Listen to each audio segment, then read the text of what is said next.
ابھی ہم نے 1,00,000 ٹن تیل خریدا ہے روس سے. ہم نے جو کروڈ خریدا ہے روس میں 8 قسم کے مختلف کروڈ ہوتے ہیں, جس میں کچھ لائٹ کروڈ ہیں, کچھ ہیوی کروڈ ہیں. ہم نے جو خریدا ہے یورول, میرے خیال میں وہ دوسرا لائٹسٹ کروڈ ہے, خام تیل ہے. جو سب سے زیادہ لائٹ خام تیل تھا وہ اویلیبل نہیں تھا, وہ ہمیں نہیں ملا.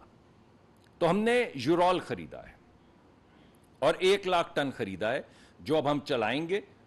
اس کے سیمپلز ہم پہلے سے وصول کر چکے ہیں, لیب میں ٹیسٹ کر چکے ہیں کہ کیا یہ ہماری ریفائنریز میں چل سکتا ہے یا نہیں. اس کی کیمسٹری ہمارے پاس آ چکی ہے. اب ہمارے پاس جہاز پورا آ گیا ہے جسے ہم چلائیں گے, اور اس کے بعد ایک تسلسل کے ساتھ روس سے تیل آنا شروع ہو جائے گا. جیسے جیسے تسلسل بڑھتا چلا جائے گا, ہمارا ٹارگٹ یہ ہے کہ ہم پاکستان میں آنے والا خام تیل جو ہے اس کا 1/3 انشاءاللہ روس سے لائیں گے, اور اس کا ایک ایک پیسہ جو ہے, جو ہمیں ڈسکاؤنٹ ملے گا یا بہتر پرائس ملے گی, وہ عوام کو منتقل کیا جائے گا. جیسے جیسے تسلسل تیل کا بڑھتا چلا جائے گا, ویسے ویسے سہولت, ویسے ویسے جو تیل کی قیمت ہے وہ آہستہ آہستہ جتنا بھی ہمیں ایڈوانٹیج ملے گا وہ عوام کو پاس کیا جائے گا. اور ہمیں بہت ایڈوانٹیج مل رہا ہے.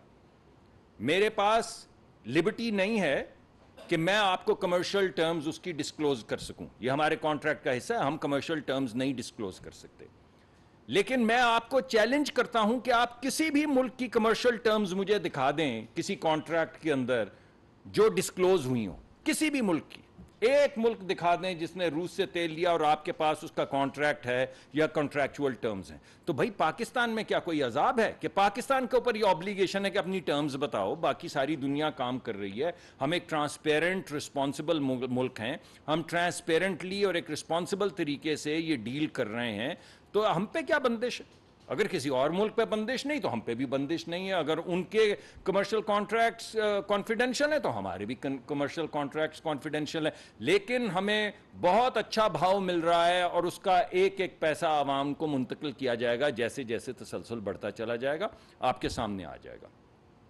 دوسرا سوال یہ اٹھایا جا رہا ہے, وہی لوگ جو کہتے ہیں کہ ہم نے سوداگری کی تھی روس کے ساتھ, وہ اب کہہ رہے ہیں ہماری ریفائنری تو لے نہیں سکتی. اگر لے نہیں سکتی تو آپ نے سوداگری کیا کرنے گئے تھے؟ ہماری ریفائنریز, اس میں حقیقت ہے کہ ہماری ہائیڈرو سکمنگ پرانی ٹیکنالوجی کی ریفائنریز ہیں جو 100% یا 80% نہیں لے سکتی روسی تیل, کیونکہ ہماری ریفائنری بنی ہے عریبین لائٹ کروڈ کے لیے, جو ایک لائٹ کروڈ ہے. تیل آ رہا تھا, پھر انہوں نے کہنا شروع کیا کہ یہ روس سے تیل نہیں لا سکتے. پھر انہوں نے کہا گئے تو ہیں روس, لیکن روسی ان کو گھاس تھوڑی ڈالیں گے, وہ تو جواں مرد کسی دلیر لیڈر کی تلاش میں. پھر وہ روسی 86 لوگ لے کے ایک بوئنگ میں پاکستان آ گئے, اور پاکستان کی تاریخ میں پہلی مرتبہ وفاقی وزیر ان کے اور first deputy minister of energy دونوں آ گئے, اور ساتھ میں 86 لوگ اور لے آئے. انہوں نے کہا یار یہ آنے جانے سے بات تھوڑی ہوتی ہے. انہوں نے جانے سے پہلے ایک پریس کانفرنس کے اندر یہ اعلان کر دیا کہ ہم نے اپنے تمام معاملات مکمل کر لیے ہیں, اور اگلے 30 دن میں ہم کمرشل معاہدہ کرنے کے بعد اس معاملے کو آگے بڑھا دیں گے. تو انہوں نے کہا یہ تو ہم نے پہلے بھی پریس کانفرنسز بہت سی سن رکھی ہیں, ان سے تیل تھوڑی آتا ہے. تو پھر پتہ چلا کہ کمرشل معاہدہ طے ہو گیا. تو انہوں نے کہا جہاز تو نہیں نکلا نا؟ تو اب جہاز بھی نکل آیا. تو انہوں نے کہا کدھر ہے بھائی تیرا جہاز؟ روز مجھ سے پوچھتے تھے کدھر ہے بھائی وہ جہاز, اتنے دن لگتے ہیں جہاز کو آنے میں, وہ جہاز کدھر ہے؟ تو پھر جہاز بھی لگ گیا. تو انہوں نے کہا اوہو, اصل بات تو یہ ہے کہ ہماری ریفائنری میں یہ جہاز چل ہی نہیں سکتا. اب کل سے وہ ریفائنری میں چلنا بھی شروع ہو گیا ہے. تو آج صبح سے مجھ سے سوال پوچھ رہے ہیں کہ کیا چینی کرنسی میں ٹریڈ ہوئی ہے؟ یار حیرت ہے, کتنی عجیب بات ہے کہ آپ کو کب یقین آئے گا. اگر آپ کوئی کام نہیں کر سکے تو کم از کم آپ مبارکباد ہمیں مت دیجیے, کیونکہ ہم تو آپ کے سیاسی حریف ہیں. آپ عوام کو تو مبارکباد دے دیں. 75 سال میں پہلی مرتبہ پہلا روس کا تیل کا جہاز پاکستان آیا ہے, تو کیا عوام کو مبارکباد نہیں بنتی؟ ہم یہ مانتے ہیں کہ لوگوں کے اوپر مہنگائی کا تھوڑا بوجھ ہے, اور اس بوجھ کو ہٹانے کے لیے تگ و دو کر رہے ہیں. کہیں کامیابی ہوتی ہے, کہیں اللہ کامیابی دے دیتے ہیں, کہیں ہمیں سٹرگل کرنا پڑتا ہے, زیادہ محنت کرنی پڑتی ہے. لیکن اگر تیل آ ہی گیا تو پھر کیا آج کا دن ایسا نہیں ہے کہ عوام کو مبارکباد دی جائے؟ تو مجھے تو بھائی بہت حیرت ہوتی ہے اس بات پہ. ہمیں کہا گیا کہ پتہ یہ حکومت کیوں الٹی پچھلی حکومت؟ کیونکہ امریکہ نے الٹائی. اور پتہ ہے امریکہ نے کیوں الٹائی؟ کیونکہ ہم روس سے تیل لا رہے تھے سستا. تو بھائی اب کیوں نہیں الٹائی؟ اب تو تیل آ گیا. آپ نے تو ہوا میں ایک بات ہی کی تھی بالکل اس طرح جس طرح آپ نے سائفر نکالا جیب سے اور کہا دکھاؤں گا نہیں لیکن اس میں ثبوت ہے کہ پاکستان کے خلاف، پاکستان کی جمہوریت کے خلاف، پاکستان کے آئین کے خلاف امریکہ سازش کر رہا ہے. پھر چند مہینوں بعد آپ نے وہ ٹیپ دیکھی وہ گڑ گڑاتے ہوئے کہ اللہ آپ کے وہ آپ کی عزت بلند کرے، آپ ایک خط لکھ دیں میرے حق میں، آپ کا خط بڑی دور تک جائے گا. وہ سائفر کا کیا ہوا؟